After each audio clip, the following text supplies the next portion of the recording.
Malam ini semua karyawan beserta SPV sudah pulang dan hanya tinggal SPV supermarket yang masih berada di gudang.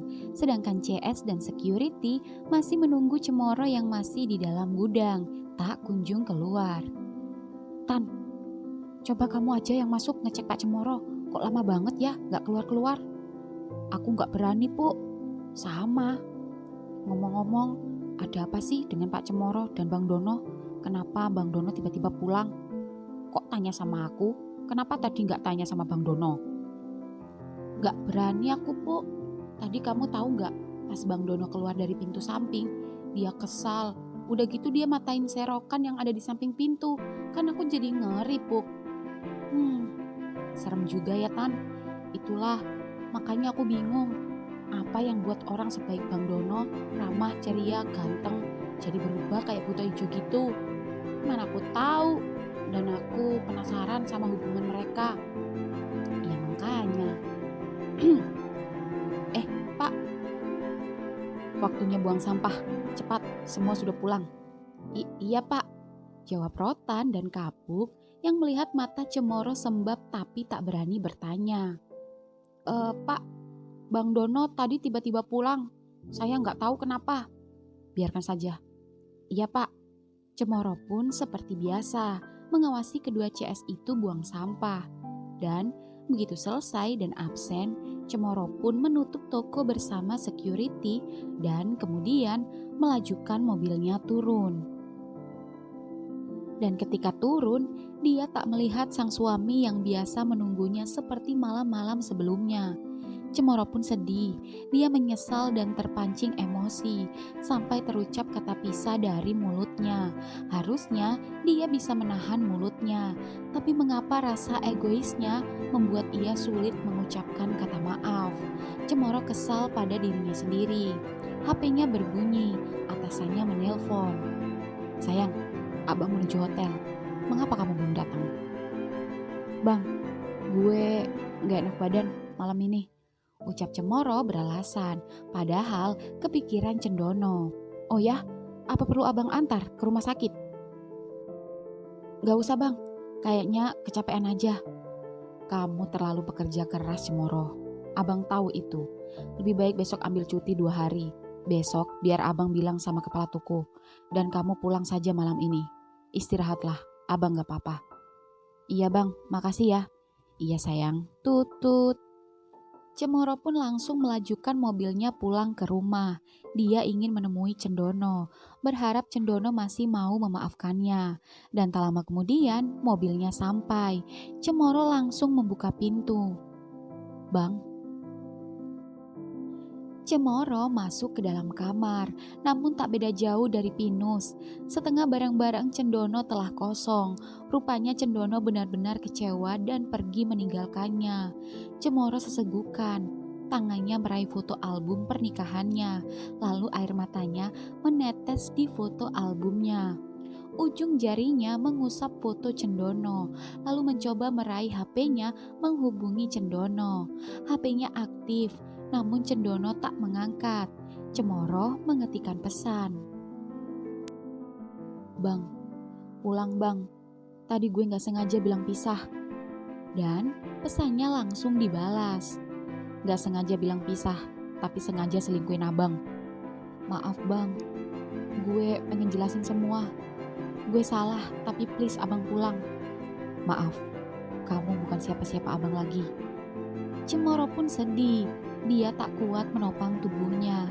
Lalu ambruk keranjang sembari masih sesegukan memeluk foto pernikahannya. Pagi ini di laundry, Sengon dan Ulin seperti biasa sedang sibuk melaundry pakaian-pakaian kotor. Om Ulin, sapa Pinang yang lengkap dengan seragam TK-nya. Pinang, Sawit, mau berangkat sekolah ya? Kok tumben gak dianterin bunda? Iya om, bunda lagi beres-beres rumah. Kan deket, tapi gak boleh ke jalan raya. Dan ini om, buat Om Ulin sama Om Sengon. Ucap Sawit, sembari mengeluarkan bungkusan dari tasnya. Apa ini kak? Itu balon pisang keju, buatan bunda om, ucap Pinang. Wah, alhamdulillah, ucap Ulin dan seketika Sengon datang lalu merampas bungkusan dari tangannya. Set, kebetulan Om belum sarapan.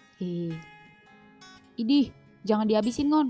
Iya, bilangin makasih ya sama Bunda Kak, Dek. Kalau gitu, ayo Om antar kalian biarpun dekat dan gak ke jalan raya tapi banyak motor lewat. Ayo. Iya Om. Ngon, gue nganter kakak adek dulu ya. Iya. Sementara Ulin mengantar kedua kurcil itu, Sengon sendiri sedang asik menikmati bolen pisang keju untuk sarapannya. Dan ketika sedang asik sarapan, Ngon, yah, Sengon terkejut ketika lagi-lagi Cemoro datang membawa pakaian kotornya sendiri. Ini, biasa. Oh iya, taruh aja situ. Tumben kamu bawa lagi, abang masuk pagi. Abang pergi dari rumah. Hah? Pergi kemana? Gak tahu. Gue udah gak lagi sama abang. Maksud kamu gak lagi gimana? Gue udah pisah sama abang. Kok bisa? Ya ampun, kok bisa sih? Pinus pergi dan sekarang abang yang pergi. Iya, mungkin udah jalannya. Yaudah, gue mau cari sarapan. Iya, sabar ya Cemoro. Kalau kamu butuh temen cerita kesini aja, gak usah sungkan-sungkan. Ada aku sama Ulin. Iya, thanks ya. Iya. Cemoro kemudian pergi dan tak lama kemudian Ulin kembali. Ngon, mana bolen gue? Sini. Udah habis berapa lu? Baru 4 Lin, buset. Lin, barusan Cemoro nganter laundry lagi sendiri. Terus masalahnya dia cerita kalau abang kabur kayak Pinus. Hah? Kabur? Mereka habis berantem? Ya mungkin. Dan Cemoro jujur kalau mereka udah gak bersama lagi, udah pisah. Gue heran, gak rumah tangga orang normal aja yang bermasalah, rumah tangga pasangan gak normal juga sama ruwetnya. Iya Lin, aku jadi takut menikah sama laki-laki meskipun aku suka laki-laki. Emang lu punya modal kawin di luar negeri kayak mereka? Ya enggak sih. Dasar lu. Kalau gue sih kagak takut. Gue justru tetap kekeh pengen bangun rumah tangga sama Mbak Soka. Semua orang pasti punya masalah dalam hidup. Kalau nggak mau ada masalah, mending mampus aja. Dan sebuah rumah tangga itu harus dibangun dengan pondasi yang kuat. Kalau pondasinya kuat, maka rumah itu akan tahan gempa. Kecuali jika Tuhan yang menghendaki. Gaya mulin, sok pakar rumah tangga, padahal kawin aja belum. Kawin udah dulu, nikah belum. Enakan kawin lolin daripada nikah. Nikah itu ruwet, ibarat lagu dangdut. Mending tuku sate timbang tuku wedhuse, mending gendaan timbang dadi bojone. Mangan sate ora mikir mburine, ngingi wedhus malah mikir sukete. Lu pikir Mbak Soka wedhus? Kurang ajar lu. Hehehe, ibarat. Itu sih pikiran mental pengecut. Orang yang punya pikiran kayak gitu biasanya kalau nggak mampu dan nggak siap secara finansial bisa jadi trauma pernah gagal berumah tangga, bujang lapuk, telat kawin, terlalu nyaman sendiri dan nggak mau punya beban. Dan yang terakhir, homo. Homo juga menikah tuh buktinya abang sama Cemoro, Pinus, Jati. Bahkan homo lain juga ada yang menikah sama perempuan meski terpaksa. Nah, tuh lu ngerti. Ya juga sih. Jujur aku juga pengen nikah biar ada teman hidup. Bersandar saat sedih dan senang.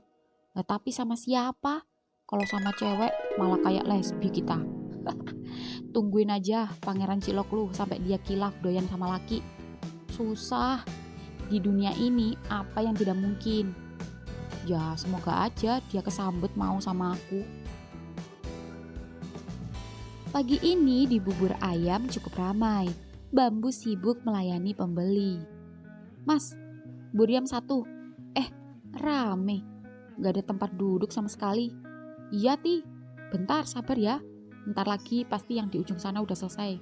Duduk dulu sini di kursiku sembari nunggu. aku tak ngeladenin yang dibungkus. Sini mas, aku bantu biar cepet. Ini, kamu bantu nganter-nganter aja. Tuh yang di tengah, yang baju biru.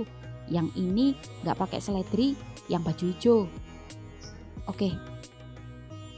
Jati pun membantu mengantar Buriam pada pembeli. Dan tak lama kemudian, setelah kurang lebih 15 menitan, pembeli sudah mulai berkurang. Udah Ti, duduk sana. Biasa kan?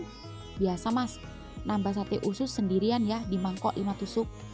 Ucap Jati mengambil air mineral di kulkas. Siap. Mas, biasa ya, gak pakai kacang. Cemoro, duduk sana sama Jati tuh kosong. Perintah Bambu menghampiri Jati yang dengan wajah malasnya pada Cemoro. Ti, gue duduk sini ya. Kalau mau duduk, duduk aja. Tumben sendiri. Abang masuk pagi. Abang pergi dari rumah. Kita pisah. Hah? Kamu apain abang sampai dia kabur, hah? Ucap Jati sembari mendorong bahu Cemoro. Ono apa toh? Jangan berantem di lapakku. Aduh, malu dilihat orang. Sorry mas. Ada apa toh? Bang Dono kabur. Pasti dia udah kelewatan bikin abang kesel. Pinus juga kabur. Belum balik-balik gara-gara lu juga kan? Iya, tapi apa? Udahlah, gue capek lo musuhin gue. Sedangkan gue selama ini gak ada masalah sama lo. Ucap Cemoro yang membuat Jati terdiam. Udah, nih, ayo dimakan dulu buburnya.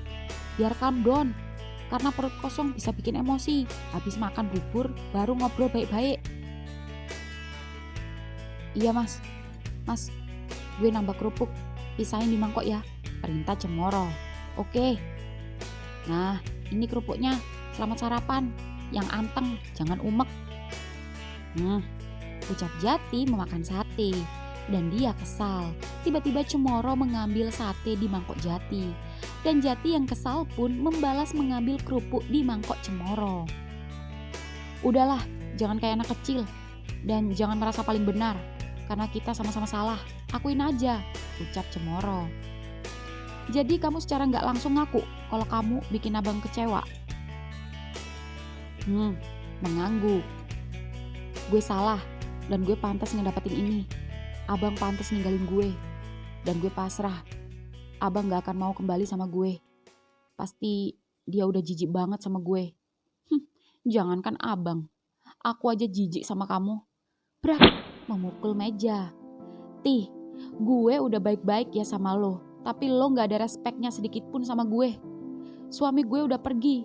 Sahabat belum kembali dan lo sekarang kayak gini. Oke, fine. Pendosa kayak gue gak pantas bergaul sama kalian orang-orang sok suci.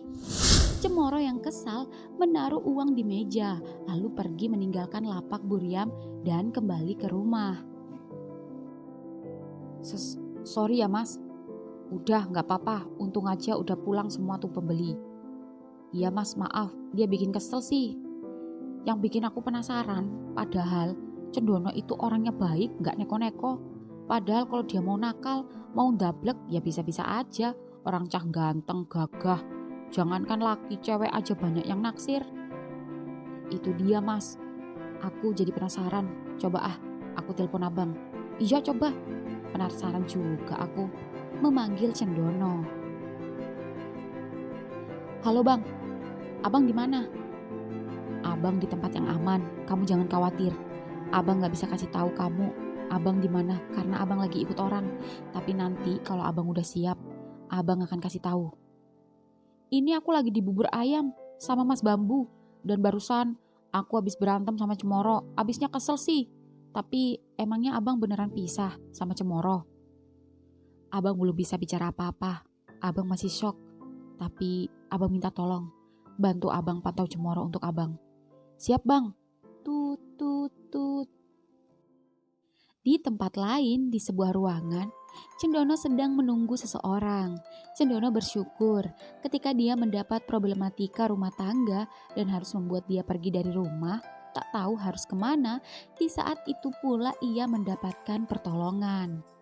Flashback semalam.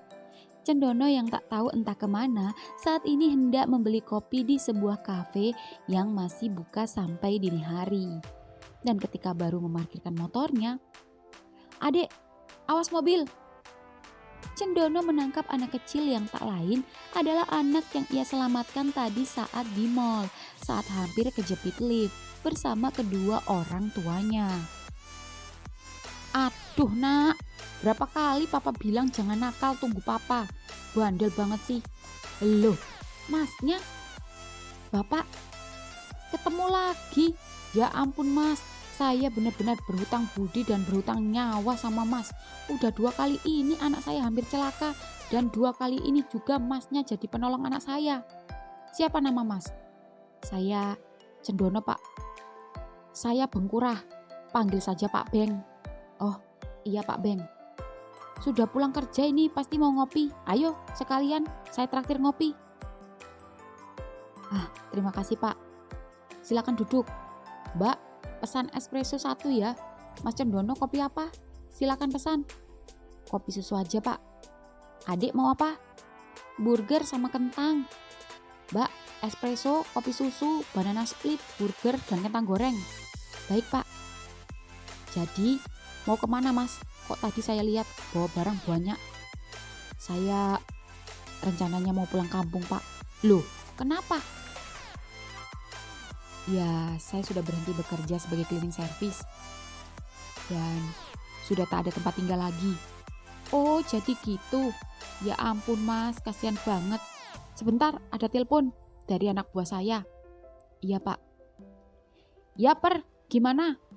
"Saya nggak mau tahu. Kalau bisa besok atau lusa harus dimulai proyeknya. Dan sekarang temui saya di kafe seperti biasa." "Ini pesanannya, silakan." "Terima kasih." Tak lama kemudian, anak buah Pak Beng datang. "Pak, Bang Dono, Kamper." "Bang, abang kemana aja? Lama menghilang, gak ada kabar." "Ya kamu tahu situasi abang waktu itu." "Iya bang." "Loh, kalian saling kenal?" "Pak, beliau ini yang sering saya ceritakan, mantan pemborong dan mandor di salah satu perusahaan kontraktor di kota ini. Dan sudah banyak proyek properti yang berhasil dia selesaikan. Hanya saja semenjak pandemi, banyak proyek sepi dan macet. Dan juga karena ada salah satu teman kami yang curang, membuat saya terpisah dari Bang Dono." "Oh ya, kalau begitu biar Mas Cendono yang saya mau menggantikan kamu." "Siap pak, saya nggak masalah. Tapi kamu tetap menemani Mas Cendono sebagai asisten mandor di perusahaan saya." "Siap, sedia." "Maksud bapak gimana?" "Mas Cendono, sebagai rasa terima kasih saya karena Mas sudah menyelamatkan anak saya berniat menjadikan Mas Cendono mandor di perusahaan kontraktor milik saya. Karena saya bakal ada banyak proyek besar dan bernilai ratusan miliar. Dan saya akan membayar Mas mahal, lebih mahal dari perusahaan-perusahaan kontraktor lain. Bagaimana?" "Serius pak? Apa muka saya kelihatan guyon?" "Maaf pak, saya terlalu senang." "Baik pak, saya bersedia. Terima kasih banyak." "Saya yang terima kasih. Dan malam ini jangan khawatir tempat tinggal. Per, bapak mau dia tinggal sama kamu daripada kamu tinggal sendirian di mes." "Baik pak." "Bang, kita tinggal bareng bang." "Alhamdulillah, abang ada tempat tinggal juga." Flashback off. Dan kini, Cendono sudah ada di ruangan salah satu perusahaan kontraktor sekaligus properti terbesar di kota ini. "Mas Dono, Pak, selamat pagi." "Pagi, malah saya yang telat jadinya. Maaf, lumayan macet." "Gak apa-apa pak, saya juga baru datang." "Gimana semalam? Tidur di rumah mes? Nyaman?" "Kalau tidak nyaman bersama kamper, saya masih ada rumah satu lagi yang jarang dipakai dan hanya untuk keluarga singgah dari luar kota saja." "Oh, tidak usah pak. Saya tinggal di rumah mes saja. Rumah itu saja sudah terlalu besar untuk kami tinggal berdua. Harusnya yang tinggal di sana bisa 10 orang karena ada 5 kamar." "Iya, tadinya memang itu untuk para pekerja konstruksi, tapi karena mayoritas pekerja kami berkeluarga, jadi mereka lebih memilih sewa dan lain-lain. Dan kebetulan si kamper masih bujang, jadi dia betah sendiri. Tapi ya nggak tahu kalau dia suka bawa perempuan ke sana. Oh, iya Pak. Ya sudah, langsung pada intinya saja. Saya ada proyek pembangunan apartemen mewah. Silakan dilihat rencana anggaran belanjanya. Setelah mengerti, silakan tanda tangan kontrak. Baik Pak. Cendono pun membaca rap proyek pembangunan apartemen itu. Hal ini sudah pengalaman baginya, dan Cendono sudah mengerti dan paham betul. Bahkan Cendono bisa mengusahakan proyek itu bisa selesai sebelum waktu yang ditargetkan selama 100 hari atau sekitar 3 bulan. Dengan rincian 10 apartemen berlantai 4 dan begitu paham, Cendono melihat lembaran kontrak dan dia terkejut saat melihat nominal uang yang akan ia dapat. 1 miliar? Iya, kenapa? Kok kaget? Gak aneh kan? Sedangkan satu apartemen itu saja bisa mencapai 10 miliar. Iya sih Pak, cuman saya shock aja. Karena sebelumnya saya mendapat salary paling banyak 50 juta. Itu semua tidak ada apa-apanya jika dibandingkan nyawa anak saya yang berharga dan kamu pantas mendapatkannya. Terima kasih Pak, terima kasih. Baik, saya setuju. Ucap Cendono lalu menandatangani kontrak itu. 2 hari setelahnya, malam ini di mall, Cemoro seperti biasa sedang berjaga di supermarket. Dan saat dia berjaga, semua anak buahnya baik pramuniaga dan lainnya memperhatikannya. Cemoro tak seperti sebelumnya, dia jauh amat berbeda. Tak sesemangat biasanya, cenderung murung, namun tetap profesional. Cemoro pun mendapat telepon dari atasannya dan berjalan ke gudang. Sayang, apa kabar? Sudah 2 hari ini kamu gak ada kabar, abang khawatir. Apa kamu sudah sembuh? Sudah bang, ini sudah di kerjaan. Syukurlah, abang mau kasih tahu jika besok dan untuk beberapa hari abang akan keluar kota. Seperti biasa kunjungan mal yang ada di luar kota. Iya bang, ngerti. Kamu gak apa-apa kan sayang? Nanti begitu abang pulang dari luar kota, abang mau ajak kamu liburan. Iya bang, gak apa-apa, santai. Ya sudah, selamat bertugas, Pak Cemoro tampan. Iya bang. Tutut. Siapa itu? Saya Pak, mau naruh keranjang. Ucap Kapuk ketakutan. Ya sudah, buang sampah sekarang. Baik Pak. Kemana Rotan dan Asem? Persiapan Pak. Cemoro pun akhirnya pergi mengawasi cleaning service buang sampah. Dan begitu selesai, juga karena bukan tugasnya membawa kunci, Cemoro pun yang lelah hati, lelah pikiran memutuskan untuk pulang. Dan di tempat lain di parkiran, Kapuk terlihat masih belum pulang. Lapor komandan, Pak Cemoro tumben pulang cepat. Laporan selesai. Laporan diterima. Terima kasih Bu. Siap komandan. Di rumah Cemoro, setelah mobilnya meninggalkan mall, Cemoro sebetulnya ingin sekali menemui Pinus. Namun rasa takut bercampur kesal karena sebelumnya Pinus memarahinya, niat bertemu dengan sahabatnya itu ia urungkan. Cemoro lebih memilih untuk pulang. Cemoro sedih namun tak bisa berbuat apa dan hanya bisa menerima. Cemoro tak hanya kehilangan suaminya yang selama ini menyayanginya, tapi juga kehilangan sahabatnya dan teman dekatnya Jati yang juga ikut-ikutan menjauhinya. Terkadang Cemoro juga takut dan selalu dihantui rasa was-was bermain api dengan atasannya. Mungkin saat ini dia aman, tapi suatu saat nanti siapa yang akan tahu? Hari ini Cemoro sudah kehilangan cintanya. Suatu saat Cemoro bisa saja kehilangan jabatannya. Namun meski dia menyadari bahaya yang akan mengancamnya, Cemoro masih ragu melepaskan atasannya. Dia sudah terlanjur nyaman dengan posisinya saat ini.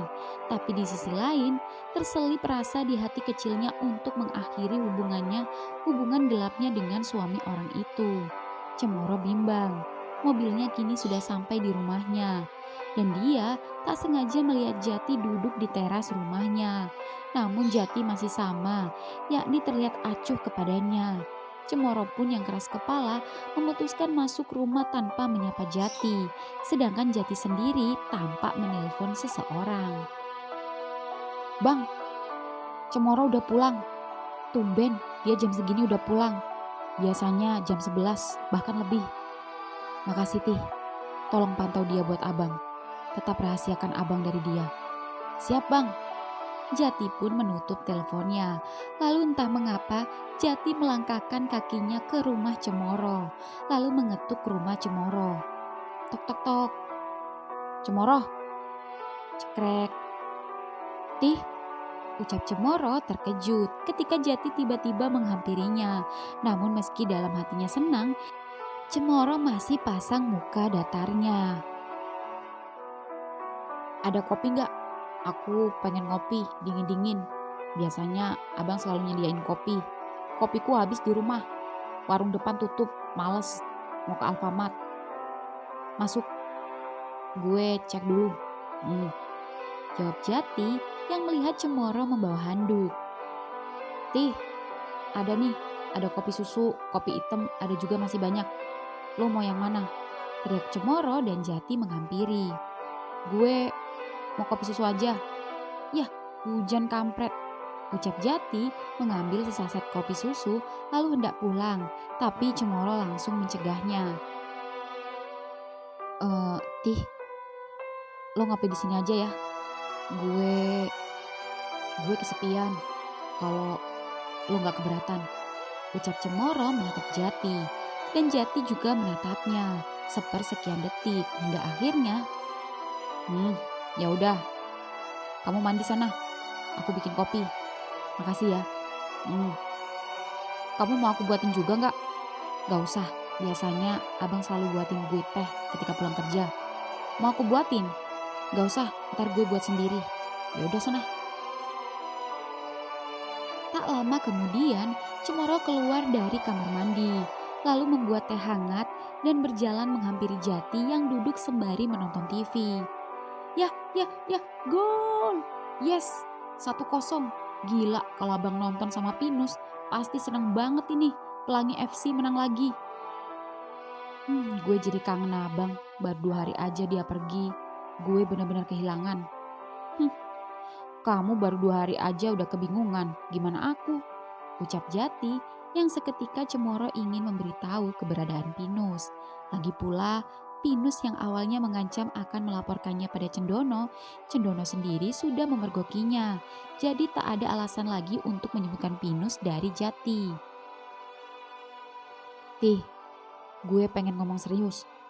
"Ngomong aja," ucap Jati fokus pada layar TV sembari menyeruput kopinya. "Tih, gue tahu di mana Pinus." "Pelan-pelan dulu. Cemoro, di mana Pinus? Cepat katakan, di mana Pinus?" ucap Jati memegang kedua pundak Cemoro.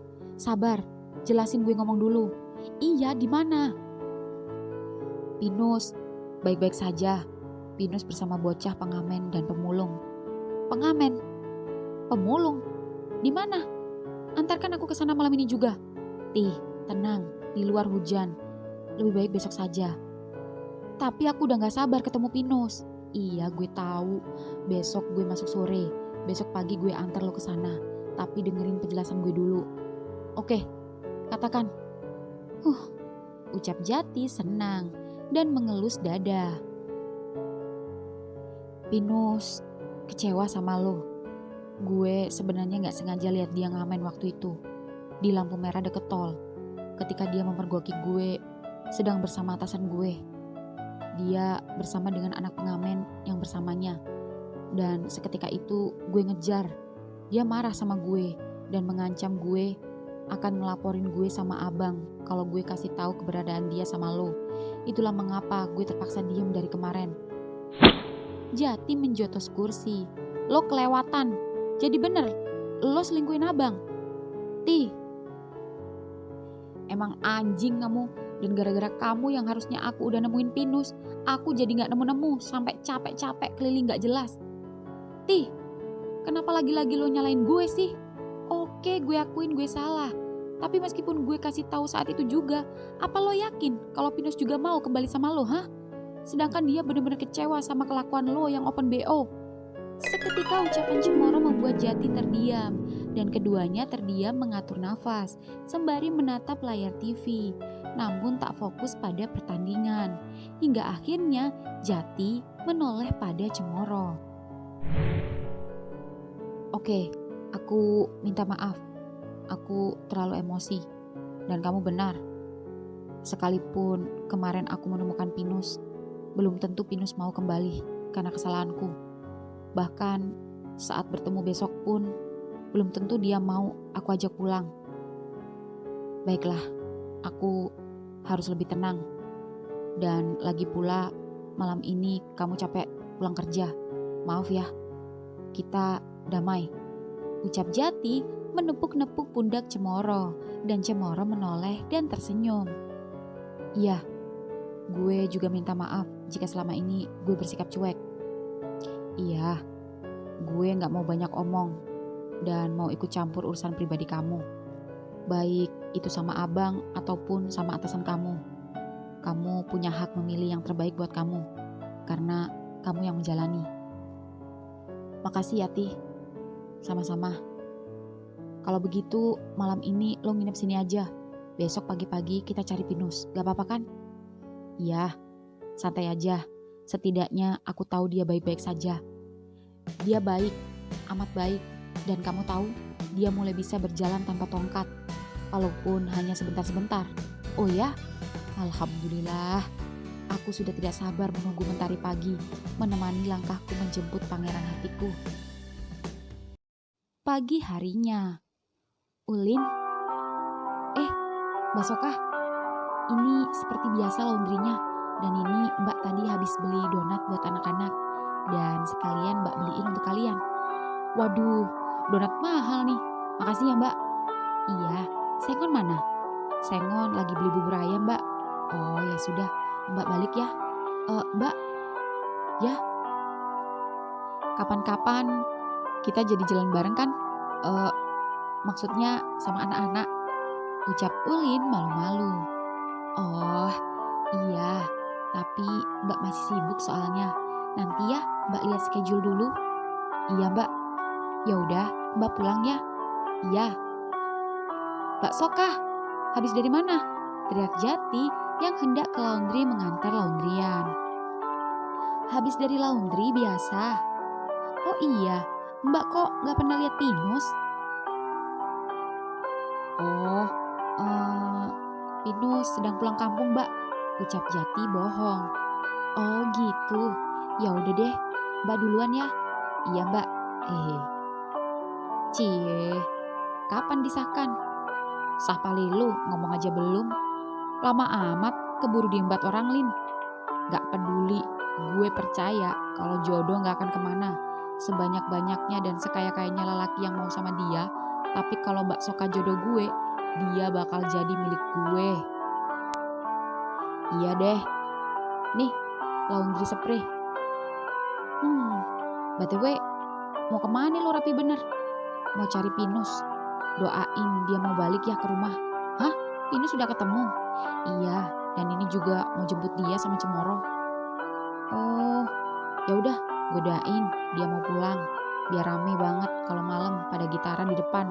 Biar gak sepi kayak kuburan. Iya. Tintin. Tuh, dipanggil Cemoro tuh. Ya udah, aku berangkat. Yo, hati-hati. Di bubur ayam. Mas, biasa. Ngen, ya bentar ya. Iya mas, santai. Tak lama kemudian, Sengon datang. Mas, Buriam 2, ucap Sengon yang wajahnya seketika berubah ketika melihat Beringin duduk di sana. Ngon, tunggu dulu ya, soalnya antri. Oh, iya mas, gak apa-apa. Sini mas, tak bantuin. Oh iya Ngon, ini kamu bantu antar aja ke tempat duduk. Ini dulu, 2 di ujung sana yang pakai baju merah. Iya mas. Sengon pun mengantar bubur-bubur ayam pada pembeli yang dine-in. Dan Meski ada beringin, Sengon berusaha sekuat tenaga untuk acuh dan mengabaikannya. Meski dalam hatinya ingin sekali menyapa dan melihat wajah pangeran ciloknya itu. Tapi dia teringat kata-kata Ulin. Ngon, ini yang baju kuning ya, dan ini yang baju hitam, dan yang ini punya beringin. Dan habis ini punya kamu tak bungkusin. Iya mas. Sengon pun mengantarkan bubur ayam itu, dan terakhir mengantarkan milik beringin. Ini buburnya, ucap Sengon merunduk, tak berani menatap mata beringin, lalu kembali ke bambu. Beringin sendiri meski ia menolak Sengon dan tak menyukainya, namun saat ini entah mengapa melihat Sengon cuek, terlihat kasihan. Beringin berpikir, apakah penolakannya keterlaluan sehingga membuat Sengon tak bisa bersikap sewajarnya dan lebih terlihat acuh dan menghindarinya. Beringin sendiri bukan orang jahat. Dia hanya mengungkapkan apa yang ia rasakan. Jika ia memang tak tertarik sama sekali dengan laki-laki. Jika hanya berteman, ia tak masalah. Nih, buburnya tak tambahin sate sama kerupuknya. Makasih mas. Duluan ya, keburu diomelin Ulin. Iya, ucap Sengon langsung pulang tanpa menoleh pada Beringin. Di mobil Cemoro. Kamu yakin dia di sana? Iya Tih, gue kan udah kesana. Nah, ini udah sampai lampu merah.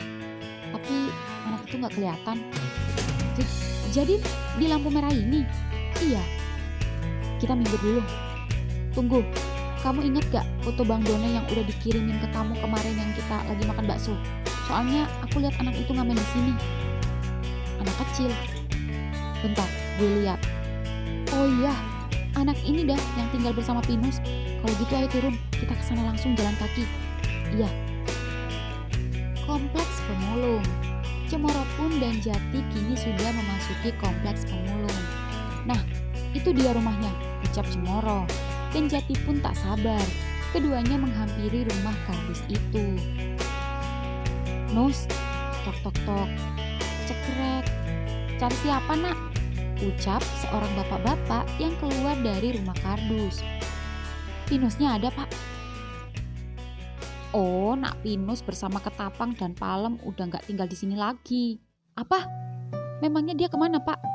Aduh, baru aja tadi pagi mereka pindah. Lupa saya kemana, pokoknya tinggal di tempat yang lebih bagus. Ikut Nak Pinus. Ya sudah, makasih Pak. Sama-sama, jawab bapak itu dan Cemoro dan Jati kembali ke mobil dengan perasaan kecewa. Tih, maafin gue ya.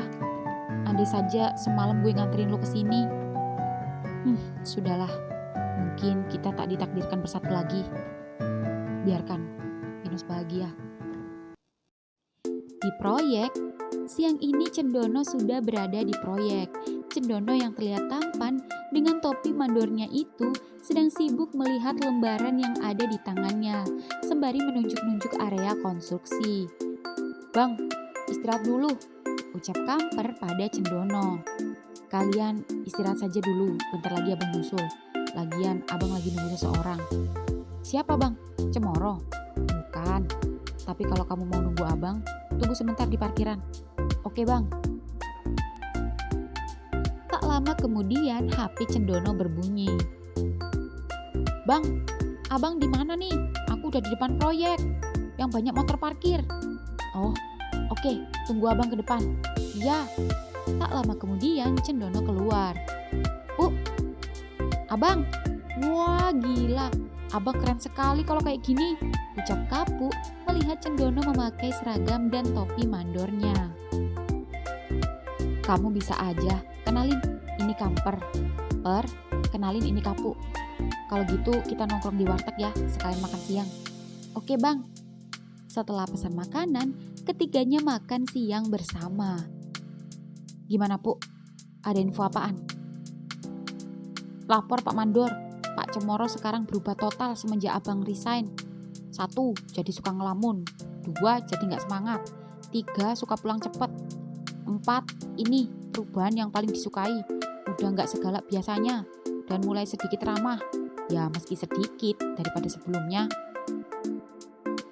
Bagus, ini buat kamu, ucap Cendono menyerahkan beberapa lembaran uang pada Kapuk. Bang, buat apa? Ambil aja, buat ngopi sama rotan dan asem. Dan salam sama mereka. Kapan-kapan abang pengen ketemuan sama mereka. Ayo ambil. Ayo ambil. Ya udah deh. Rezeki nggak boleh ditolak. Makasih banyak loh bang. Abang jangan khawatir. Aku akan selalu pantau dan kasih informasi 24 jam Pak Cemoro buat abang. 8 jam ding. Sesuai waktu kerja mall. Ayo habisin. Kamu masuk sore kan? Iya, sama juga Pak Cemoro masuk sore. Sembari ketiganya makan siang, Kamper tiba-tiba mendekati Cendono dan berbisik. Bang, ini anak manis juga. Kasih aku ya. Sejak kapan kamu suka laki-laki? Laki suka, cewek suka. Tapi yang ini serius deh, aku mau. Jangan ngawur, dia straight. Apa salahnya testing dulu? Bagi nomor WA-nya. Minta dong sendiri. Siapa namamu? Kapuk bang. Kelihatannya kamu suka sekali tempe mendoan. Kok tahu? Itu tak perhatiin. Kamu habis 5. Suka atau lapar? Iya bang, dua-duanya. Abang tahu tempat angkringan yang jual tempe mendoan yang enak. Oh ya, di mana bang? Aku pecinta mendoan. Bagi nomor WA-nya dulu. Nanti kapan-kapan kita bisa jalan bareng kalau kamu gak keberatan. Oh, gak keberatan sama sekali bang, apalagi gratis. Tenang, aku yang traktir. Asik, ini bang, ucap Kapuk menyerahkan HP-nya. Dan Kamper lagi-lagi berbisik pada Cendono. Bang, ini anak gampangan banget deh. Dipancing TP mendoan aja ngikut. Tapi aku suka. Jangan macam-macam kamu, harus bisa bedain mana gampangan, mana yang emang polos. Jangan aneh-aneh. Iya, usaha dikit gak apa-apa kan? Terserah kamu. Malam harinya, waktu menunjukkan pukul 7 malam. Ngon, beli obat nyamuk gih, sama cemilan, apa kek? Nih duitnya. Cemilan apa? Tapi ntar lagi Beringin dateng. Terus kenapa kalau dia dateng? Lu mau kegatelan lagi? Ya gak gitu Lin, tadi pagi aku udah cuekin dia lagi di Buriam. Masa sekarang cuek lagi? Pegel hatiku kalau nyuekin dia terus. Dan itu gak mudah loh Lin. Coba aja kamu lagi ngambekan sama Mbak Soka, tapi kangen lihat wajah cantiknya. Gimana tuh? Itu yang aku rasakan. Aku gak tahan, kangen lihat wajah gantengnya itu. Aduh, nih yang bikin nyiksa hati lu sendiri, bukan si Beringin. Udah deh, kalau lu pingin cilok, ntar gue yang beliin lagi. Pokoknya sekarang lu buruan beli obat nyamuk sama kopi, sama apa kayak snack. Iya, ya udah mana duitnya? Nih. Tapi bener ya aku beliin cilok. Iya bawel. Senggon pun berjalan kaki pergi ke minimarket sendirian. Malam ini Beringin seperti biasa jualan cilok dan sudah sampai di depan rumah Cendono. Dan tumben hari ini jualannya masih banyak dan agak sepi. Bahkan tumben saat ini belum ada satupun pembeli yang menghampirinya. Hingga akhirnya Ulin keluar dari laundry dan menghampirinya. Bro, cilok 10.000 ya pedas. Apa Sengon masih takut sama aku? Ya iyalah, gak cuma takut, trauma juga. Nih, makasih Lin. Iya, sama-sama, ucap Ulin kembali ke laundry dan Ringin lanjut berkeliling. Di minimarket sendiri, setelah selesai belanja, Sengon berniat langsung kembali pulang. Langkah kakinya berjalan melewati pinggiran jalan raya. Dan ketika dia jalan, telinganya mendengar suara cilok dan ternyata benar. Dari jauh, dia melihat motor Beringin yang hampir mendekatinya. Keduanya saling bertatapan. Beringin tersenyum, hendak menyapa Sengon. Namun Sengon yang bingung, takut senyum Ringin itu hanya halusinasi semata. Sengon kembali merunduk, kembali pasang muka acuh. Namun begitu motor Beringin mendekat, brak. Sebuah truk dengan kecepatan tinggi akibat remblong menghantam rombong Beringin. Mas Ringin! Di rumah Jati sendiri, Jati merenung memikirkan nasib rumah tangganya. Jati bingung harus berbuat apa. Dari cerita Cemoro, jika Pinus tak mau keberadaannya diketahui oleh Jati, itu saja sudah menunjukkan jika Pinus tak mau kembali kepadanya. Jati mencoba melihat-lihat IG-nya. Jati kecewa, Pinus tak hanya menghapus dan memblokir nomornya, tapi juga semua media sosialnya. Jati tak bisa melihat perkembangan dan keberadaan Pinus. Jati bingung hingga sebuah notifikasi muncul dari aplikasi di HP-nya. Apa kabar Tih? Abang kangen. Abang pengen kamu nemenin abang. Santai saja, abang cuma butuh teman. Abang share lokasi. Oke bang, pesan itu rupanya dari abang, mantan pemakai jasanya kemarinan saat Open BO. Dan abang yang telah berbaik hati memberikan uang, yang telah ia transfer tanpa meminta kembali. Jati merasa tak enak dan lagi pula dia sudah berjanji pada dirinya sendiri untuk tidak Open BO lagi. Meski Pinus tak mau lagi kembali kepadanya. Dan beruntung sang abang mantan pemakai jasanya itu hanya memintanya untuk menemaninya saja. Dan sekarang, mobil Jati menuju lokasi yang dituju. Lokasi itu ternyata bukan sebuah hotel, melainkan sebuah klub malam yang letaknya cukup jauh dan sekitar kurang lebih 15 menit. Mobil pun sampai. Bang, abang di mana? Masuk aja, abang sudah pesan meja. Oke bang. Jati pun masuk dan abang itu melambaikan tangannya. Jati pun menghampirinya. Bang, apa kabar Tih? Kamu terlihat kurusan. Ya begitulah, banyak pikiran bang. Apa yang kamu pikirkan? Apa kamu butuh uang? Bukan bang, bukan. Aku lagi memikirkan seseorang. Belum kelar juga urusan cinta. Ayo, pesanlah semaumu. Kamu mau wine? Ah, enggak bang, aku ngopi aja. Mas, americano 1 ya. Ucap Jati dan waiters pun tak lama kemudian membawakan segelas americano. Jati, abang lihat kamu sudah tidak aktif lagi. Apa kamu benar-benar berhenti Open BO? Iya bang, sebenarnya aku melakukannya hanya terpaksa saja. Dan maaf, malam ini aku gak bisa melayani abang. No, bukan itu maksud abang. Abang sudah tahu itu. Abang cuma tanya saja.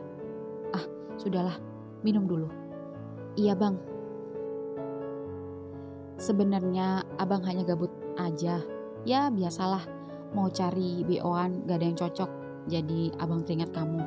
Ya udah, abang ajak kamu ke sini. Oh, iya bang, tempatnya asik. Iya, kamu suka? Suka bang. Kalau begitu, ajak pasanganmu kapan-kapan ke sini. Aku... Please welcome Pinus. Ketika Jati hendak menjawab, suara nyanyian terdengar dari panggung live musik yang seketika membuat Jati beranjak dan menoleh ke panggung. Jantungnya berdetak.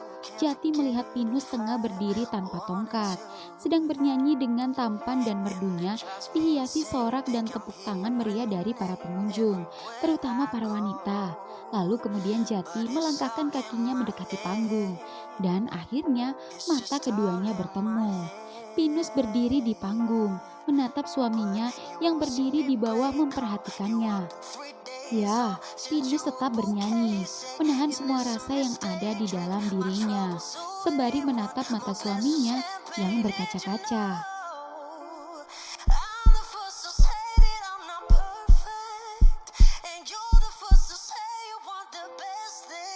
Jati gemetar, kakinya bergetar.